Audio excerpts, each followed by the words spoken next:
चलिए लेक्चर हमारा स्टार्ट करते हैं टोपोलॉजी का। तो हमने इससे पहले जो है वो मीट्रिक स्पेस का चैप्टर पढ़ा था।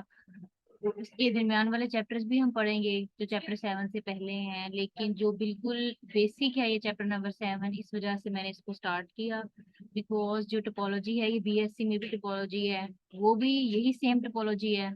तो इस तरीके से हमारी बीएससी वाली भी क्लियर हो जाएगी और एमएससी वाली टोपोलॉजी का कॉन्सेप्ट भी क्लियर हो जाएगा। तो सबसे पहले कोई भी आपसे इजीली पूछ सकता है कि व्हाट इज टोपोलॉजी, क्योंकि टोपोलॉजी हमारे पास बिल्कुल ही बेसिक बुक है।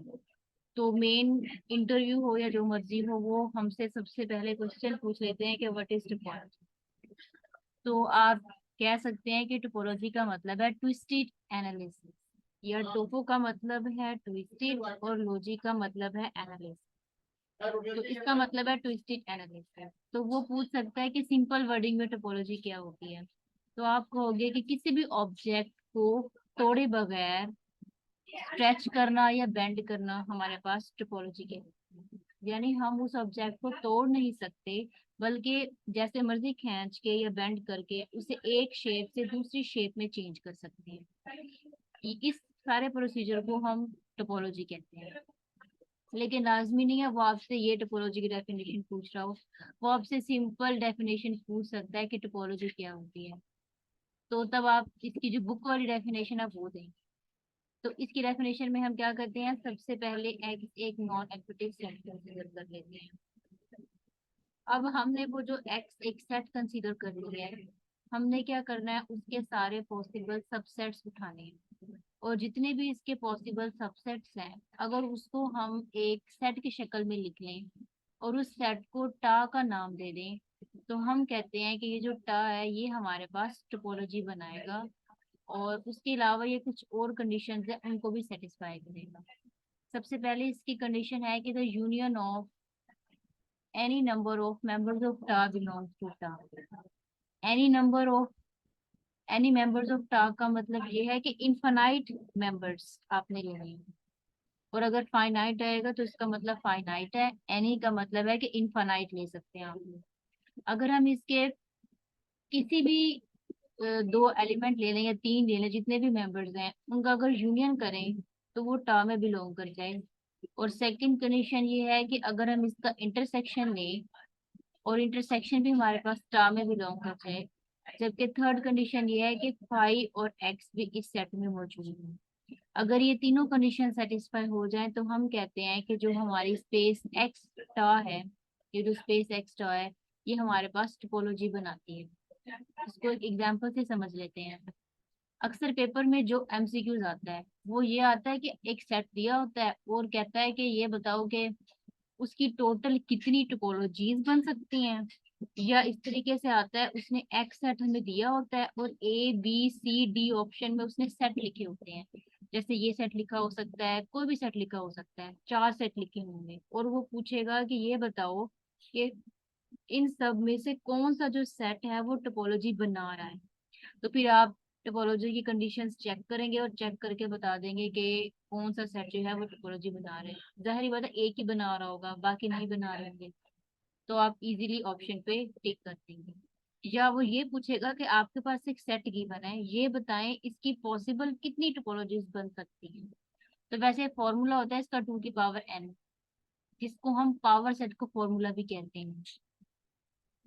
तो इतनी हमारे पास टोपोलॉजीज बनती हैं। अब देखें इसमें कितने एलिमेंट है, 3 एलिमेंट है, तो इसका मतलब n हमारे पास 3 है। तो आप लिखेंगे 2 की पावर 3, तो कितना हो जाएगा, 8 हो जाएगा। तो इसका मतलब ये है कि जो एक्स सेट है इसकी टोटल जो है वो 8 टोपोलॉजीज एग्जिस्ट करती हैं या बन सकती हैं। ये पावर सेट का ही फॉर्मूला है। अभी हम आगे पढ़ेंगे फिर आपको पता चलेगा कि कैसे हम पावर ऐसे सेट सेट के को। लिए तो हो जाएगा अगर।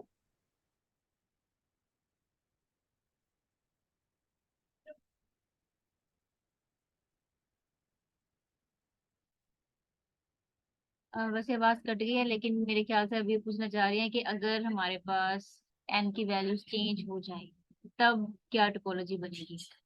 वैसे 3 से अबव के लिए कोई भी अभी तक फॉर्मूला जो है वो इन्वेंट नहीं हुआ। तो वैसे इसके लिए फॉर्मूला जो मैंने बुक क्योंकि सेंड की है तो उसमें n की पावर n+3 वाला फॉर्मूला लिखा हुआ है। ये जो 3 से अबव के लिए यानी 4 और 4 से अबव के लिए जो है मोस्टली लोग ये फॉर्मूला यूज करते हैं। बट ये फॉर्मूला एग्जैक्ट टोपोलॉजी भी नहीं देता। अभी तक कहीं पे भी इसका जो बिल्कुल एग्जैक्ट फॉर्मूला वो नहीं बनाया। लेकिन इसके जरिए भी हमें तकरीबन किसी किसी सेट की सही सही टोपोलॉजी मिल भी जाती है और किसी की नहीं भी मिलती। तो वैसे पहली बात यह है कि वो आपको ऐसा देगा ही नहीं सेट, क्योंकि उसको भी पता है कि इसका फॉर्मूला तो कहीं एग्जिस्ट नहीं करता। अगर दे भी देता है और टोटल नंबर ऑफ टोपोलॉजी पूछ लेता है तो आप आराम से बस ये फॉर्मूला लगा के इसकी टोपोलॉजीज फाइंड कर सकते हैं। बाकी 2 के लिए और 1 के लिए तो चेक करना आसान है, उसके लिए आप ये पावर सेट वाला फॉर्मूला यूज कर लें। अगर n की वैल्यू 2 आ रही है, 2 to the 4, तो 4 टोपोलॉजी एग्जिस्ट कर जाए। उसके लिए सिंपल है। अब उसके बाद आपके पास सिंपल मैं बता देती हूँ कि टोपोलॉजी क्या होता है। ये तो आपने total number of topologies find की है, लेकिन जनरल जो डेफिनेशन है उसमें आपको एक एक्स सेट दिया होता है और एक आप खुद से बना लेते हो, टास्क सेट ले लेते हो और आप देखते हो कि क्या ये एक्स की टोपोलॉजी है कि नहीं है। बिकॉज पास्ट पेपर में जो एमसीक्यूज आया हुआ है उसमें उसने A B C D option में ऐसे सेट दिए हुए थे और कहा था कि खुद चेक करके बताओ कि कौन सा सेट टोपोलॉजी है। तो जाहिर बात है उसके लिए तो आप कोई फॉर्मूला यूज नहीं कर सकते थे, उसके लिए तो आपको प्रॉपर्टीज जो इसकी 3 कंडीशंस है उसको सेटिस्फाई करना होगा। तो सबसे पहली कंडीशन उसकी ये थी कि यूनियन किया जाए इसके किसी भी सेट का तो वो उस टर्म में बिलोंग करना चाहिए। तो जाहिर बात है फर्स्ट वाले में 2 ही एलिमेंट्स हैं, तो अगर आप इन दो का यूनियन करते हो तो आपके पास एक्स आ जाएगा और देखिए एक्स टा 1 में मौजूद है, तो इसका मतलब पहली कंडीशन सेटिस्फाई है। सेकंड ये है कि आपने इंटरसेक्शन करना है।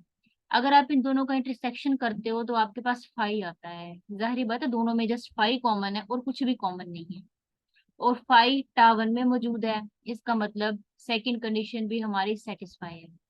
थर्ड कंडीशन ये है कि हमारे पास फाइव और एक्स इस सेट में मौजूद होना चाहिए। तो हाँ जी, फाइव भी मौजूद है, एक्स भी मौजूद है, तो इसका मतलब टा 1 ने टोपोलॉजी की तीनों के तीनों कंडीशंस को सेटिस्फाई किया। So it means T1 is a topology of x. तो आपने एक तो टोटल नंबर ऑफ टोपोलॉजीज का फॉर्मूला भी याद करना है और उसके अलावा तीनों कंडीशंस को भी याद करना है, क्योंकि हो सकता है वो दूसरा वाला सिंपल ही मेथड पूछ ले और आपने सारी की सारी शॉर्ट ट्रिक्स याद की और वहां जाके आपको सिंपल डेफिनेशन ही ना आ रही हो।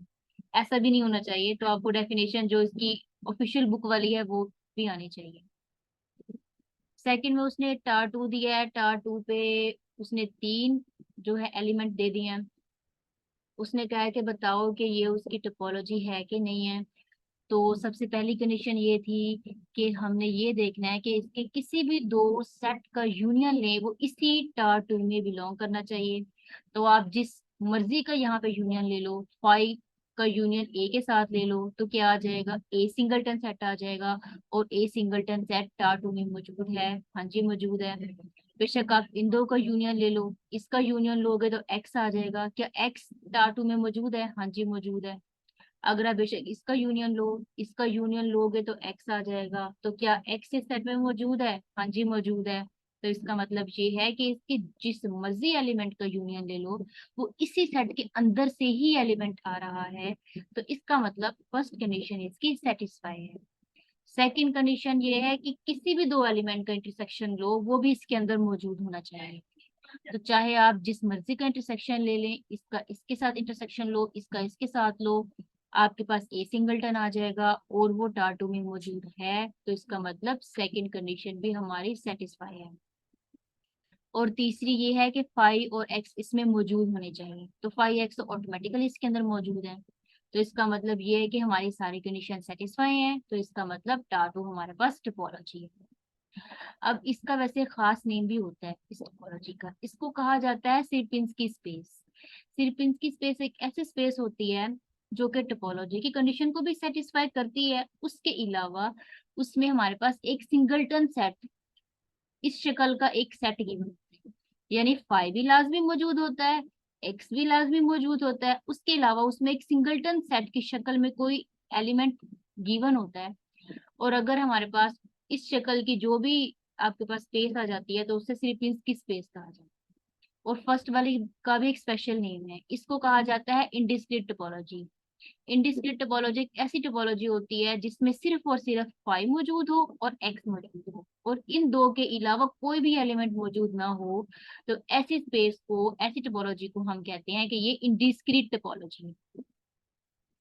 फर्स्ट वाली होगी इंडिस्क्रीट टोपोलॉजी, सेकंड वाली का नेम है सिरपिंस्की स्पेस। अब जो T3 है वो सिंपल जनरल है, इसका कोई खास नेम नहीं है। आप सिंपल इसके किसी भी सेट का यूनियन ले लो, जिस मर्जी का इंटरसेक्शन लो, इसके अंदर ही आएगा, और 5x भी इसमें मौजूद है, तो इसका मतलब टा3 हमारे पास एक टोपोलॉजी बना है। उसके बाद T4 भी एक सिंपल है। T4 भी सिंपल से उसने खुद से कोई सबसेट्स ले लिए हैं और चेक किया है कि क्या ये हमारे पास टोपोलॉजी है कि नहीं है। तो आप इसके जिस मर्जी एलिमेंट को उठा के यूनियन लें और जिस मर्जी का इंटरसेक्शन लो, आपके पास वो टा4 में ही बिलोंग करेगा, और 5 और x भी लाजमी इसके अंदर मौजूद है। तो इसका मतलब टा4 हमारे पास एक टोपोलॉजी बना रहा है। तो ये सिंपल से सिर्फ टोपोलॉजी के मैंने डेफिनेशन अप्लाई करना आपको बताइए। उसके बाद देखें, अभी आपने एग्जाम्पल की, आपने उसमें देखा था आपके पास T1 आ रहा था, T2, T3, T4। इसका मतलब ये है कि अगर आपके पास कोई एक सेट गिवन है, एक्स सेट गिवन है, उसकी टोपोलॉजीज बहुत सारी बन सकती है, लेकिन कम से कम एक तो लाजमी टोपोलॉजी बनेगी जो कि वो इटसेल्फ सेट होगी। तो अब फॉर एग्जाम्पल अगर आपके पास कोई दो टोपोलॉजीज गिवन है, एक T1 ले लें और एक T2 ले लें। देखें, मैं ऐसे लिख सकती हूँ कि T1 सबसेट है T2 का, यानी इसके अंदर जो है कोई ऐसा एलिमेंट है इसके अंदर जो इसमें मौजूद नहीं है, यानी T1 के अंदर कम एलिमेंट है और T2 में ज्यादा एलिमेंट है। तो इसका मतलब T1 सबसेट है T2 का। फिर उसने इसको एक नेम दे दी है। उसने कहा है कि जो छोटी वाली होती है जिसमें कम एलिमेंट होते हैं, इसको वीकर टोपोलॉजी कहा जाता है, वीकर टोपोलॉजी, या इसका सेकंड नेम है कोर्सर। और जिसमें ज्यादा एलिमेंट होते हैं इसको स्ट्रॉन्गर टोपोलॉजी कहा जाता है, और इसका सेकंड नेम है फाइनर। तो ये अक्सर पूछा जाता है ये भी कि इसमें से वीकर कौन सी है, यानी फाइनर और कोर्सर। जो मेन पूछा जाता है एमसीक्यूज में वो कोर्सर का नेम आता है और फाइनर का नेम आता है, क्योंकि इसमें कंफ्यूजन हो जाती है, तो इस वजह से वो यही पूछ लेते हैं। तो ये याद रखिएगा कि जो स्ट्रॉन्गेस्ट है वो फाइनर है, यानी फाइनल वाली है, बड़ी है, और जो छोटी है वो कोर्सर, बैक वाली वैल्यू है। तो इस तरीके से आप याद रख सकते हैं इसको। का मतलब मैम जो इनडिस्क्रीट टोपोलॉजी होगी वो हमेशा कोर्सर टोपोलॉजी होगी। हाँ जी, दो टोपोलॉजीज का आपस में कंपैरिजन करेंगे, मे बी हमारे पास कोई सेट है उसकी सिर्फ एक ही टोपोलॉजी हो जो कि वही इंडिस्क्रीट हो। तो अब यहाँ पे डिस्क्रीट की डेफिनेशन है और इनडिस्क्रीट की डेफिनेशन है कि ये इन दोनों में क्या फर्क होगा। तो डिस्क्रीट टोपोलॉजी जो होती है उसको हम पावर सेट के फॉर्मूले से निकालते हैं, जैसे अभी आपने एग्जांपल से किया था। और जो इंडिस्क्रीट होती है उसमें तो वैसे ही सिर्फ दो एलिमेंट होते हैं, 5 और x। उसको तो हमें फाइंड करने की जरूरत नहीं है, उसको तो हमें पता है कि इसमें दो एलिमेंट होते हैं। और दोनों के दरमियान में जो है वो फर्क ये है कि जो हमारे पास डिस्क्रीट टोपोलॉजी होती है ये हमारे पास स्ट्रॉन्गेस्ट टोपोलॉजी होती है। ये थोड़ा सा ब्लर पीडीएफ बन गया। ये बुक वही है सेम जो बच्ची ने सेंड की थी, रिदा ने। तो जो हमारे पास डिस्क्रीट टोपोलॉजी होती है वो स्ट्रॉन्गेस्ट टोपोलॉजी होती है, जबकि इनडिस्क्रीट टोपोलॉजी हमारे पास वीकेस्ट टोपोलॉजी होती है। ये भी अक्सर पूछ लेते हैं कि स्ट्रॉन्गेस्ट टोपोलॉजी कौन सी और वीकेस्ट टोपोलॉजी कौन सी होती है। फिर उसके बाद यहाँ पे आपने सिंपल सिरपिंस्की स्पेस की डेफिनेशन लिखी है। वो आपको पता है कौन सी होती है, जैसे मैंने पीछे बताया कि इसमें एक सिंगलटन सेट आ जाए वो हमारे पास जो है सिरपिंस्की स्पेस होती है। और जो चीज याद रखने वाली है वो ये याद रखने वाली है कि जो हमारे पास डिस्क्रीट स्पेस होती है उस डिस्क्रीट स्पेस, क्योंकि टोपोलॉजी का एक सेट होता है, टोपोलॉजी के इसके अंदर एलिमेंट्स होते हैं। तो जो डिस्क्रीट स्पेस होती है उसमें हमारे पास हर जो सबसेट होता है वो ओपन भी होता है एंड क्लोज भी होता है। ये डिस्क्रीट स्पेस में होता है, जबकि सिरपिंस्की स्पेस में हर जो सबसेट होता है टोपोलॉजी का वो ओपन होता है या क्लोज्ड होता है। तो एक में या का फर्क है और दूसरे में दोनों ही होते हैं। इसमें बच्चे कंफ्यूज हो जाते हैं कि डिस्क्रीट स्पेस में दोनों होते हैं या सिर्फ इनके में होते हैं। तो बस ये चीज याद रखें, डिस्क्रीट में बोथ ओपन एंड क्लोज्ड, जबकि सिर्फ इनकी में ओपन और क्लोज्ड दोनों में से एक कंडीशन सेटिस्फाई होती है। नेक्स्ट बस ये स्टेटमेंट से तैयार कर लें कि ये जो हमारे पास x less than equals to होता है और उसके अंदर जो हमारे पास सेट की शक्ल होती है वो इस टाइप की होती है। एस आर एक्स का मतलब हमारे पास एक स्फीयर है और एक्स का मतलब है कि जिसके लिए हम फाइंड कर रहे हैं। तो जिसके लिए हम फाइंड कर रहे हैं वो एलिमेंट हमेशा स्टार्ट में आता है और सेकंड एलिमेंट वाई है जो कि पूरी स्पेस में से कोई भी एलिमेंट हो सकता है। अगर फिक्स एलिमेंट स्पेस के बाकी एलिमेंट से लेस हो तो इस तरीके की जो स्पेस होती है उसे कहते हैं कि वो राइट ऑर्डर टोपोलॉजी है। वैसे कभी आया आया नहीं है वैसे कभी भी, लेकिन वैसे बता रही हूँ कि आप स्टेटमेंट याद कर लें, बाकी चेक करना है तो इसको इजी है, लेकिन वैसे ही कि मे भी वो आपसे पूछ ले ऐसे सेट दे दे और नीचे नाम दे दे ABCD में, ये कौन सी टोपोलॉजी है, राइट है लेफ्ट है या कुछ भी वो पूछ सकता है। तो बस ये याद रखें कि ऊपर वाले में था x less than equals to y था और उसको हमने राइट ऑर्डर टोपोलॉजी कहा था। लेकिन अगर इसका रिवर्स आ जाए y less than equals to x आ जाए तो इसे कहते हैं लेफ्ट ऑर्डर टोपोलॉजी। बस आगे पीछे लिखना है, बाकी तो सेम ही है, बाकी कोई फर्क नहीं इसके अंदर। और एक ये बात भी याद रखनी है कि अगर आपके पास x एक स्पेस की बना है और अगर फॉर एग्जाम्पल वो आपको एक सेट दे दे और कहे सेट में फाई है, एक तो ए है और एक उस ए सेट का कॉम्प्लीमेंट है और एक्स पूरी स्पेस है, तो क्या ये सेट टोपोलॉजी बनाएगा कि नहीं बनाएगा। अब आपको इसमें देखें, आपको ये भी नहीं पता कि ए क्या चीज है क्योंकि उसने खुद इतना कह दिया कि ए कोई भी सबसेट है। तो जाहिर बात है आप अब इसके ऊपर आपको पता ही नहीं है ए क्या, तो आप चेक क्या करोगे। तो आप इसको जुबानी याद रख लें कि अगर आपके पास ए एक्स का सबसेट है तो अगर आपको इस टाइप का कोई सेट गिवन हो तो आप कहोगे कि वो हमेशा हमेशा टोपोलॉजी बनाएगा। आप इसको चेक भी कर सकते हैं, पीछे जो मैंने एग्जांपल करवाई थी एक, उसमें से आप कोई से भी एक उसका सबसेट ले ले और उस पर टोपोलॉजी की जब प्रॉपर्टीज अप्लाई करेंगे तो वो लाजमी टोपोलॉजी बनेगी। ये चीज याद रखनी है, आगे भी काम आएगी आपके। नेक्स्ट में सबस्पेस है। अब ये हमारे पास इंपॉर्टेंट टॉपिक अब स्टार्ट होना शुरू हो गए कि सबस्पेस क्या होता है और इसको फाइंड कैसे करते हैं। स्टूडेंट्स यहाँ पे सबस्पेस का कॉन्सेप्ट ये लेते हैं कि जैसे हमने वेक्टर स्पेस में पढ़ा था कि जो वेक्टर स्पेस की कंडीशंस को सेटिस्फाई करता है, कोई भी नॉन एम्प्टी सेट ले लें, अगर वो वेक्टर स्पेस की कंडीशन को सेटिस्फाई करेगा तो वो उसका सबस्पेस बनता है। वैसे डेफिनेशन वही थी, जैसे सब ग्रुप की थी वैसे ही यहाँ पे सबस्पेस की थी। लेकिन यहाँ पे अब थोड़ा सा चेंज है, यहाँ पर वो वाली कंडीशन नहीं है। बेशक सबस्पेस जो है वो टोपोलॉजी की कंडीशन को सेटिस्फाई करेगा, लेकिन उसके अलावा इधर बिल्कुल ही चेंज आ रहा है कि क्या होता है, तो बच्चों को तो बिल्कुल समझ नहीं आता कि कैसे फाइंड करते हैं। तो सबसे पहले आप इसकी डेफिनेशन को अंडरस्टैंड कर लें कि हमारे पास सबस्पेस क्या होता है, फिर एग्जाम्पल करते हैं। ये ऐसा करें, पहले एग्जाम्पल कर लेते हैं ताकि आपको डेफिनेशन समझ में आ जाए। अब देखें सबस्पेस कैसे फाइंड करते हैं। पेपर में सबस्पेस ही पूछा जाएगा, वो कुछ सेट दे देगा। पेपर में वैसे डेफिनेशन इसकी नहीं आएगी किसी भी चीज की, बस एग्जांपल ही पूछता है, वो सीधा कुछ सेट दे देता है और कहता है कि बताओ इसके सबस्पेस क्या है। ये जैसे क्लोरोफा सेट इसका पूछ लेता है और कुछ सेट दे देता है और कहता है इसका इंटीरियर क्या हो। मीन्स वो एग्जाम्पल दे के पूछता है, वो डेफिनेशन नहीं पूछ रहा। तो पहले एग्जाम्पल समझ लें, फिर आपको डेफिनेशन भी इजीली समझ आ जाएगा बिकॉज इसकी डेफिनेशन थोड़ी सी ये कॉम्प्लिकेटेड है। जो हमारे पास फाइनाइट सेट होते हैं इनका लेयर इंटीरियर इस तरह इजीली फाइंड हो जाता है, इजीली समझ आ जाती है। जब हम इंटरवल्स पे बात करते हैं तो इंटरवल्स पे बहुत ज्यादा टफ होता है। तो आप करवाएंगे हमें एग्जांपल्स इंटरवल्स पे। इसकी सबस्पेस की तो इंटरवल की है, लेकिन बाकी जितने भी टोपोलॉजी में से एमसीक्यूज हैं वो सेट के ऊपर ही हैं क्योंकि टोपोलॉजी हम डिफाइन ही सेट पे करते हैं। नहीं मैम, जो हमारे पास इंटीरियर एक्सटीरियर वगैरह होते हैं वो भी जो है वो इंटरवल्स पे होते हैं। हाँ जी, वो रियल एनालिसिस में हम करेंगे वहां पे।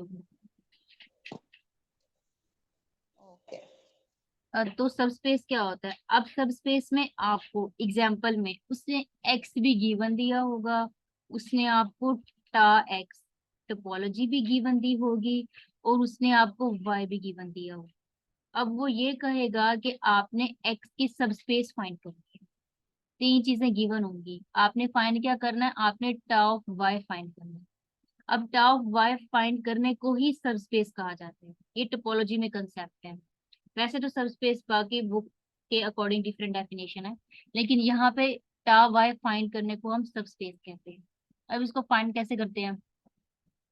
आपने एक फॉर्मूला याद रखना है, u is equal to v intersection y।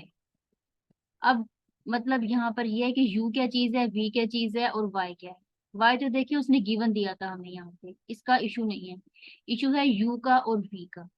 जो u है ये हमारे पास एक ओपन सेट है जो कि टा x में से बिलोंग कर रहा है, यानी इसमें से बिलोंग कर रहा है।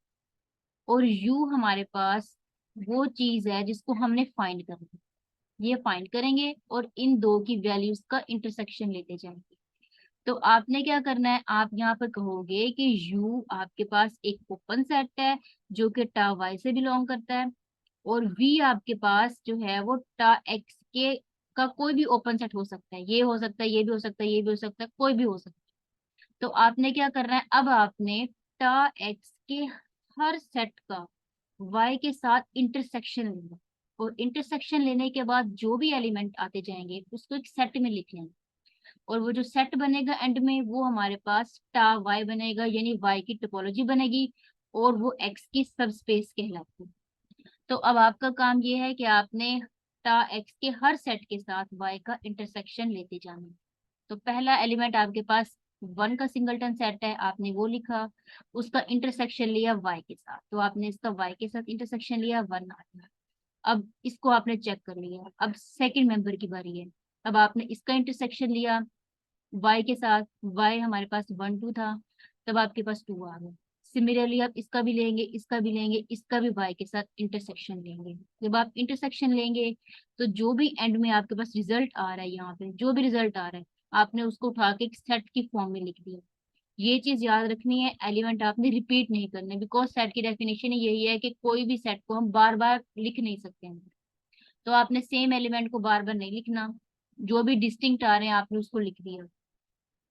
और हो सकता है कि आपके पास फाई या वाई ना आ रहा हो। अगर आपके पास ऐसी कंडीशन आ जाती है जिसमें फाई और वाई नहीं आ रहा होगा, तो आपने खुद से अंदर ऐड करना है, आपने टोपोलॉजी बनानी है पूरी।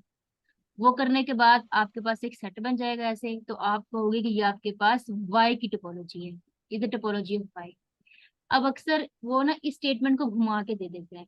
वो कहता है कि जो आप न्यू टोपोलॉजी बनाते हैं वो टोपोलॉजी एक्स की टोपोलॉजी भी होगी या सिर्फ वाई की टोपोलॉजी होगी, यानी कि जो हमने आंसर निकाला एंड में, हम तो कह रहे हैं कि ये वाई का की टोपोलॉजी है, तो क्या ये एक्स की भी टोपोलॉजी हो सकती है कि नहीं हो सकती।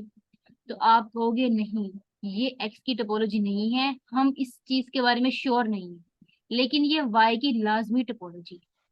इस चीज का ध्यान रखिएगा, ये आगे नोट भी आएगा इस पर, कि जो हम सबस्पेस बनाते हैं वो हमेशा वाई की टोपोलॉजी होती है, एक्स के बारे में हमें कंफर्म नहीं है, तो हम इसमें एक्स को रिलेट नहीं करते अपनी डेफिनेशन के साथ, बस वाई में ही को ही से रिलेट करते। तो अब सेम इसी डेफिनेशन, इसी बात को उठा के उसने इसकी डेफिनेशन में लिखा है कि सबस्पेस क्या चीज होती है। उसने इसमें यही बताया कि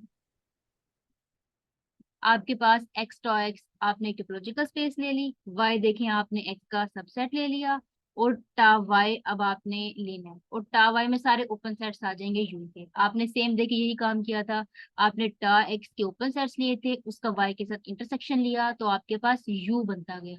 यू का मतलब है कि टा वाई के सारे ओपन सेट्स बनते गए, फिर उन सारे यू को आपने एक सेट के फॉर्म में लिख लिया जो कि टा वाई बन गया, और इसका मतलब ये है कि वो हमारे पास एक टोपोलॉजिकल स्पेस बन गया। और यानी वो हमारे पास टोपोलॉजी तो लाजमी होगा, यानी कि वाई टा वाई टोपोलॉजी तो लाजमी होगा, तो हम कहेंगे कि जो वाई है वो हमारे पास सब स्पेस बन जाएगी एक्स की। और इसका सेकंड नेम है रिलेटिव टोपोलॉजी। अब ये चीज भी याद रखें, मोस्टली नेम रिलेटिव टोपोलॉजी आता है, सब स्पेस का वर्ड आप कम देखेंगे, सब स्पेस बहुत कम आएगा, सिर्फ रिलेटिव टोपोलॉजी आएगा, ताकि वो बच्चों को कंफ्यूज कर सके कि उनको नाम भी डिस्टिंक्ट याद है कि नहीं। मैं नेक्स्ट लिंक भेजती हूँ, अभी इसका टाइम ऑफ हो गया।